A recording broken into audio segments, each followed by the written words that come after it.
Hey there, are you struggling with this character and have absolutely no idea how to build them?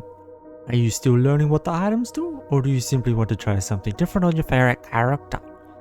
Well, ladies and gentlemen, you have come to the right place. Without further ado, I will show you the standard build for this character and maybe some more irregular builds I've tried. They're either uber troll or tons of fun. This short guide contains 3 sections: defense and healing items, damage items, and what orange, yellow, blue items are useful for survivability and damage.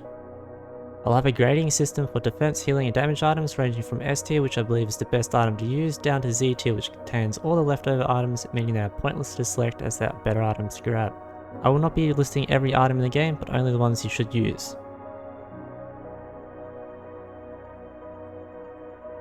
Propulsion Armor Plate is useful for early game survivability against mass spawning lesser wisp and Lemurians. Stacking one of these every few levels helps with surviving enemies, damage over time abilities like fire and bleed. As Brooch are useful for early to late game, perhaps the strongest survivability item you can get if you can keep the shield up. Try to stack one of these every 100 health you have, or once per level. Paul's Goat Hoof allows you to move and dodge enemy attacks faster. Stack 5 of these. Leeching Seed is a great overall healing item. This only heals you once per ability or auto attack. Keep that in mind with damage over time abilities and item. Stacking 1 to 3 of these should suffice for the entire game. Pick up more at higher levels if you are starting to take more damage. Tougher times are useful throughout the entire game to prevent damage taking. Stacking at least 10 of these for the final boss makes life a hell lot easier. Diffusion is useful for increasing your overall health permanently. Stacking 3 of these should do. Dio's best friend is useful in case you die somehow. Basically, it's an extra life. Try to keep 1 stack at all times.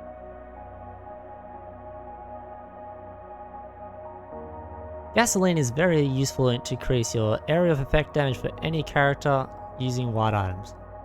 Grabbing one of these early can speed up your runs immensely. Stack at least 5 of them. Will-o'-the-Wisp, a stronger version of gasoline. Stack at least 5. Runald's Band and Kajara's Band are useful for the extra area effect damage they provide. They can proc without killing enemies, which makes them very strong items. Stack at least 5.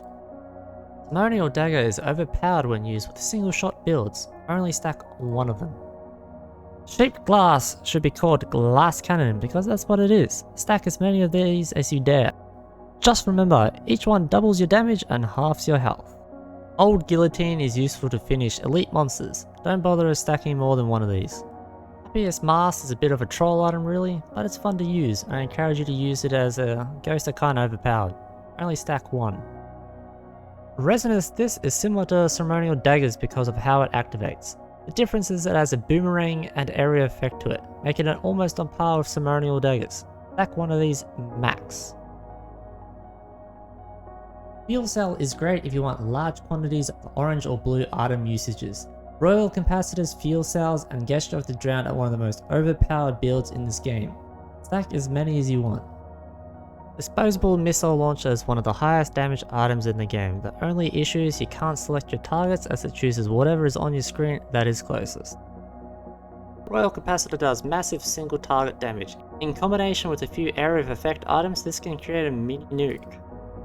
The backup is useful for surviving as you gain 4 allies that fly around you, creating more targets for your enemies. Supermassive Leech is useful if your shields disappear from high damage enemies, and it gives you the chance to heal fast. Shaped Glass should be called Glass Cannon because that's what it is. Stack as many of these as you dare. Just remember, each one doubles your damage and halves your health. Strides of Heresy is great to replace useless utility skills like the character I'm talking about, as it provides a get out of jail free card in the form of a single click escape. Stack 1. Empathy Cause and Queen's Gland can increase your survivability. Create more targets for your enemies. Stack 1 of each.